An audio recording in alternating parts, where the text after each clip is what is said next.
So I think universal basic income is a better solution than the hodgepodge of different intrusive programs that we have now. And let me explain briefly why. So what we have is a system, and I wrote a pretty incendiary paper about this. The state is a bad polygamist. So if you're a single mother and you have 3 children, if you do one of 2 things, you'll lose your support from the polygamist. If you get a job or get married.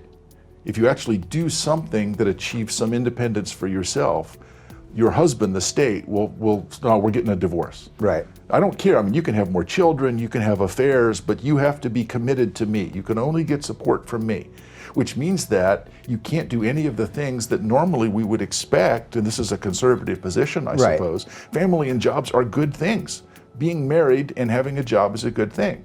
We have what many people, even on the left, have called the cliff effect of benefits. If I'm in Section 8 housing and I get subsidies for food, I get subsidies for school, the first $10,000 that I earn costs me $12,000 in benefits.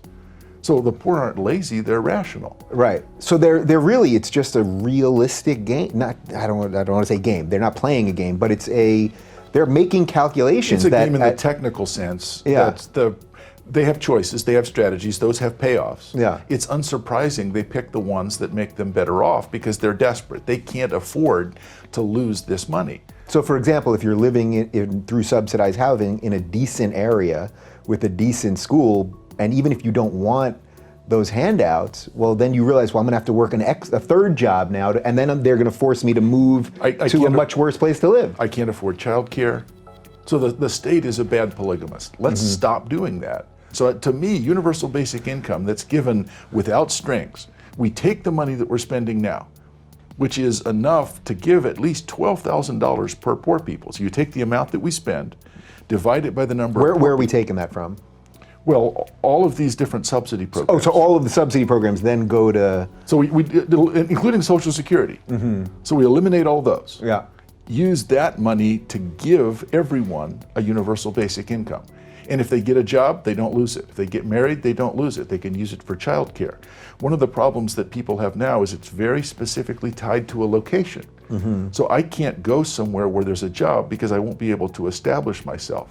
Universal basic income, if it's federal, means that if I'm living in Cleveland, Ohio, I can't find a job, and there are jobs in Texas or North Carolina. When I get there, I get universal basic income. I can establish myself, I can pay for childcare, I can look for a job, and there actually are jobs in those places. Yeah. Do you find a conflict between your libertarian self and your economist self on this? Because it seems like the idea, a libertarian going, the state should give people money, probably seems like there's some fight there, right? Sure, if you're a destinationist. If I'm a directionalist, I say, dude, we're giving them the money now. Right, we're already doing it. We're already doing it. Let's just give the money in a way that's cheaper and increases liberty. That's the basic directionalist argument, which is why Milton Friedman and Charles Murray are both in favor of universal basic income. But it has to be a directionalist argument. We're already doing that. Now you're saying we shouldn't do that. Great, good for you. We are. And unless you have some plan to end that and improve things, I'll listen to that. Right. That's not what they say. They just say, well, the government shouldn't be giving out any money. It already is. Let's do it in a more efficient way. And in a way that increases liberty, because I can then spend that money on what I actually want. We give these vouchers for food, which I don't really want to buy that. I want to buy something else. I sell my food stamps for 50 cents on the dollar. If I get money, I already have 100 cents on the dollar. Now, the one objection that people on the left make is, well, those poor people, you know how they are. They'll spend it on the wrong stuff.